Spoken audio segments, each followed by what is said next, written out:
تجهيزات العيد وتحضيرات العيد، كل سنة وانتم طيبين. يلا بينا ندخل مع بعض نشوف احلى ديكور ممكن تعمليه على العيد وتجددي بيتك. انتظروني في الفيديوهات الجاية، تجديدات العيد وتجهيزات العيد، وكل سنة وانتم طيبين. عيد اضحى مبارك عليكم يا رب، اللهم امين. يلا هاتي فنجان القهوة بتاعك وتعالي نعمل احلى ديكورات للعيد ان شاء الله. كل سنة وانتم طيبين. يلا فرحة العيد وبهجة العيد وكل الايام اللي جاية ان شاء الله ربنا يجعلها كلها ايام عيد. السلام عليكم ورحمة الله وبركاته. ازيكم يا حبايب قلبي يا صحبة الجنة؟ وحشتوني وحشتوني يا أمارات قلبي. عارفة ان انا مقصرة جدا جدا جدا في حق اخواتي اللي بيحبوني واللي انا كمان بحبهم من جوه قلبي، لكن والله العظيم غصب عني، وكل مرة اقول لكم كده وما عنديش اي عذر ورقبتي قد السمسمة قدامكم علشان انا مقصرة جدا في حقكم. بس احنا شفنا ايه؟ انا لمحة كده يا ولاد ويا بنات ويا امهات ويا امارات قلبي، في ورق اخضر صغنطط هناك كده، يبقى شعارنا في القناه ايه؟ كل ما نشوف لون اخضر بنزرع نخله في الجنه. سبحان الله وبحمده، سبحان الله العظيم.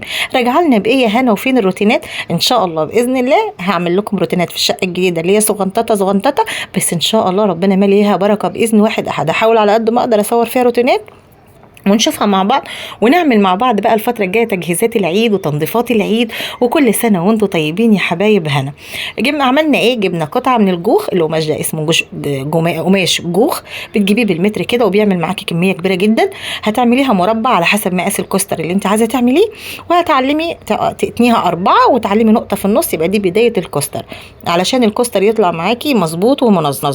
عايزه تعملي لونين مع بعض زي ما انت شايفه، هتبداي بخيط واحد الاول، وبعد ما تلفي لفه ادخلي بالخيط التاني معاه، وابتدي بقى زي ما انت شايفه كده واحده واحده تاخدي اول واحد وبعدين اللي بعده. عايزه تعملي لون واحد بس اعملي لون واحد، عايزه تعملي لون، هنعمل كل الاشكال كده باذن الله، وهنشوف حاجات حلوه وقمر. هتجددي بيتك على دخول العيد. كل سنه وانتم طيبين. تجديدات العيد بقى وتغييرات العيد. وبصراحه يا بنات الكوسترات دي فعلا بتخلي الديكور بتاع الغرفه بتاعتك او المكان اللي بتحطي فيه الكوسترات بيروح فعلا حرفيا في حته تانية خالص. انا بصراحه بقت معتمده الكوسترات في ديكورات البيت، بصراحه بتدي منظر حلو قوي قوي وشكل جديد على الحيطه. اي حيطه بقى عايزه تداري فيها ديفوهات، اي ركنه تحت الشاشه، قصدي فوق الشاشه، بصي ما شاء الله في كل حته. عندك مكتب عايزه تحطي ديكور فوقيه كده لبنوتك او لابنك وهو بيذاكر، تفتحي نفسه على المذاكره.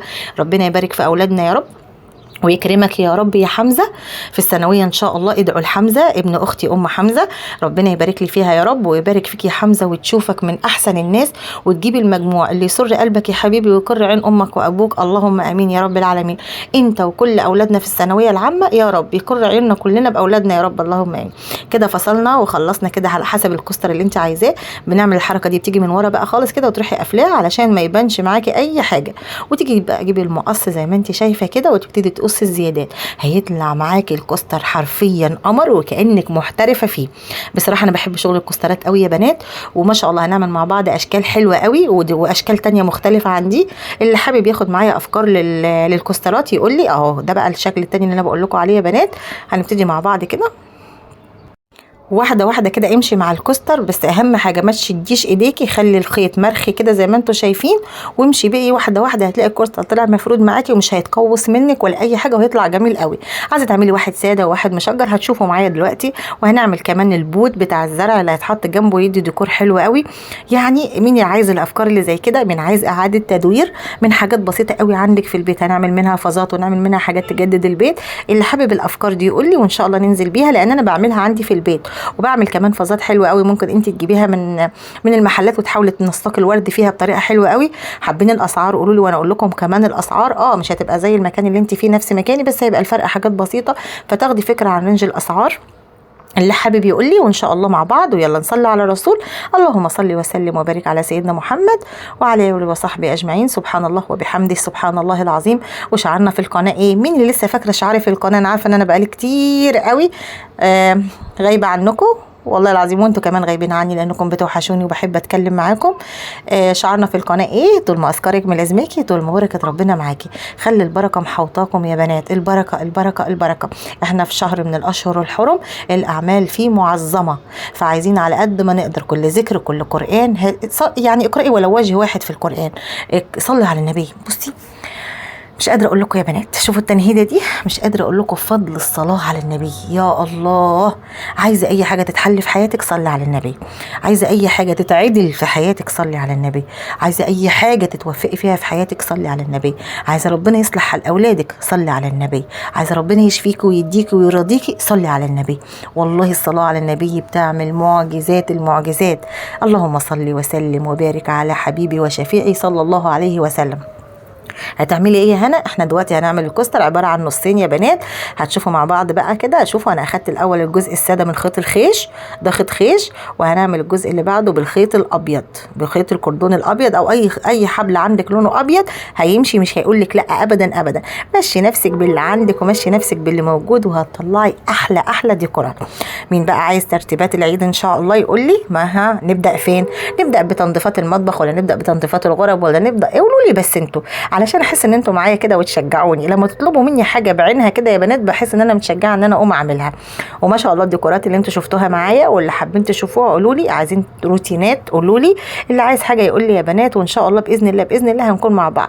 ربنا يخليكم ليا ويديمكم نعمه على قلبي، اللهم امين. ماما منى ربنا يديمك نعمه على قلبي حبيبتي، اللهم امين. ام محمد حبيبتي ربنا يرزقك الذريه عاجلا غير اجل ويرضيك ويرضيك يا رب. ام سلمان وام عبد الحميد الداعم الاول الداعم الاول لهنا، ام سلمان وام عبد الحميد ربنا يخليكم ليا. شوشو طبعا وكل اصحابي، مش عايزه انسى اي حد يا جماعه، والله مش عايزه انسى ابدا. ام يمنى اروتي، اوعوا قول له اروتي يا جماعه، اروتي دي عشره عمر سنين. ربنا يخليكي ليا. ام زيزو طبعا وام محمد وام سيد. نفسي اقول لكم اسم بس انا مشكلتي مع الادويه اللي انا باخدها التركيز بتاعها قليل، معلش سامحوني واعفوا لي. والله كلكم غاليين على قلبي، كلكم غاليين على قلبي. ومنى طبعا كلكم غاليين على قلبي، ربنا يخليكم ليا ويدومكم نعمه على قلبي، اللهم امين يا رب العالمين. ولا يحرمني منكم ولا من دعوتكم الحلوه اللي دايما بتدعوها لي بظهر الغيب، حتى لو مش موجوده بتسالوا عليا، وحتى لو ما ردتش عليكم دعواتكم بتوصلني واسئلتكم عني بتوصلني. ربنا يخليكم ليا يا رب، اللهم امين يا رب العالمين. هتعملي ايه هنا تاني؟ هنكمل بقى، امال احنا هنعمل ايه؟ ما احنا هنعمل جزء خيش وبعدين في النص جزء ابيض وبعدين نكمل خيش تاني، فهيدي شكل حلو قوي يا بنات. شوفوا بثبت بس في الاول بالمقص ده او باي حاجه، علشان ايه؟ اثبت الخيط ده مع الخيط ده فما يبانش الفاصل قوي بين الاتنين، يبقوا ثابتين كده، ويطلع الكوستر معاكي جامد ومتين، ويعيش بقى معاكي ما شاء الله تبارك الله. بصراحه يا بنات انا بستمتع وانا بعمل الكوسترات دي، لان بعمل حاجه انا بهواها.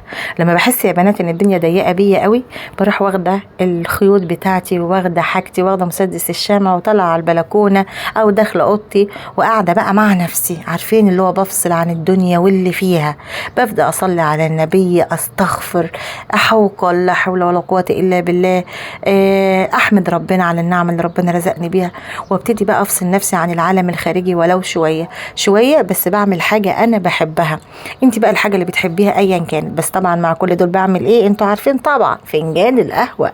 اعمل فنجان القهوه بمزاج كده يا بنات، وادخل بقى افصل شويه كده واقول يا رب بقى ايه محتاجه اشحن ايه؟ اشحن شويه افكار يخلوني اروح في حته تانية خالص، وفي نفس الوقت بعمل حاجه بحبها، فبتاخدني من الدنيا بتاعتي لدنيا تانية خالص. ايا كانت بقى الحاجه اللي انت بتحبيها، بتحبي تشتغلي خيط اشتغلي، بتحبي تعملي ديكورات اعملي، بتحبي ترتبي في البيت ترتبي، بتحبي تفتحي دولابك وتقولي اما ارتب هدومي واظبط دولابي، افتحي دولابك واذكري وسمي الله وقولي بقى سبحان الله والحمد لله ولا اله الا الله والله اكبر ولا حول ولا قوة إلا بالله العلي القدير. اللهم صل على سيدنا محمد وعلى آل سيدنا محمد كما صليت على سيدنا إبراهيم وعلى آل سيدنا إبراهيم، وبارك على سيدنا محمد وآل سيدنا محمد كما باركت على سيدنا إبراهيم وعلى آل سيدنا إبراهيم في العالمين إنك حميد مجيد. قول يا ربي إني لما أنزلت إلي من خير فقير. قول يا ربي يعني اللهم عافني في الدنيا والآخرة، اللهم عافني في الدنيا والآخرة، اللهم إنك عفو كريم تحب العفو فاعف عنا. يعفو عننا طول السنة يا بنات، مش بس في شهر رمضان. اللهم يا رب يا حنان يا منان يا بديع السماوات والأرض اكرمنا يا أرحم الراحمين. ربي إني لما أنزلت إلي من خير فقير. سبحان الله. يلا قول أستغفر الله الذي لا إله إلا هو الحي القيوم وأتوب إليك، لا إله إلا أنت سبحانك إني كنت من الظالمين. كل ما تحسي إن أنت مخنوقة سبحي، قولي حسبي الله ونعم الوكيل. في أي حاجة تكون هماكي ومزعلاكي احتسبي، قولي اللهم أنت حسبي وكفيلي ووكيلي، اللهم وكلتك أمري امري يا كافيني ويا وكيلي. والله ربنا هيكرمك وهيوسع عليكي من كل حاجه، اولها توسعه الصدر، ان ربنا يوسع صدرك فيخليكي ما شاء الله عندك سكينه وعندك راحه وعندك رضا. رضا يا بنات، رضا بالاقدار. احنا بني ادمين مخلوقين في دنيا، لقد خلقنا الإنسان في كبد. الدنيا دي عبارة عن مشقة وتعب، احنا في امتحان، في دار امتحان. النتيجة بقى الفرحة والسعادة والرضا كله في الجنة إن شاء الله. فاحنا دلوقتي لازم نطلع منها على قد ما نقدر بالرضا. شوفوا ما شاء الله يا بنات الكوستر نضيف وزي الفل، ومن ورا التقفيل بتاعه حلو جدا وهيبقى متين جدا وعملي جدا معاكي. شوفوا ما شاء الله الكوسترين شكلهم يفتحوا النفس. في كمان بوت بتاع زرع، من عايز بقى انزل بالفكرة بتاعت بوت الزرع ما شاء الله هتعجبكم جدا جدا جدا. اللي حابب الطريقه بتاعت البوت يقول لي ونكملها ان شاء الله في الفيديو الجاي او اللي